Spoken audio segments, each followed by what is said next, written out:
پھر آخر میں ہے اور وہ صبح کے وقت میں وہ معافیاں مانگتے ہیں۔ صبح کا وقت بڑا عجیب وقت ہے۔ صبح تو آپ اٹھے ہو، آپ تو پوری رات سوئے ہو، تو ایک ہی وقت ہے جب آپ گناہ نہیں کر رہے ہوتے، جب آپ سو رہے ہوتے ہو۔ تو یعنی آپ گناہ کیے بغیر آپ ساری رات سو کے اٹھے ہو، اور صبح اٹھتے پہلی چیز آپ نے کیا کی ہے؟ استغفار کی ہے۔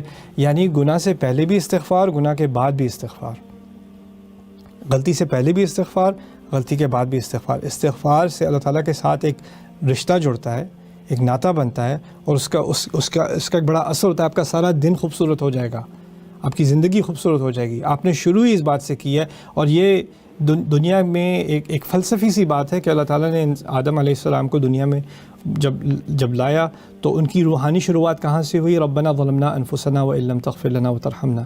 ان کی روحانی شروعات ہوئی استغفار سے۔ اور انسان کی صبح جو ہوتی ہے نا، وہ ہم موت سے اٹھتے ہیں۔ الحمدللہ الذی احیانا بعدما اماتنا۔ اللہ تعالیٰ کی حمد جس نے ہمیں نئی زندگی دی موت دینے کے بعد، یعنی ہر رات کو موت سے تشبیہ دی گئی ہے۔ اس کا مطلب ہے جو پہلے ہوا وہ پچھلی زندگی تھی، اب نئی زندگی اگلے دن شروع ہو گئی، اور جب اگلے دن نئی زندگی شروع ہوئی ہے، اس کی شروعات اپنے والد کی طرح کرو، یعنی آدم علیہ السلام کی طرح کرو، استغفار سے زندگی شروع کرو۔ یہ نئی زندگی ہے۔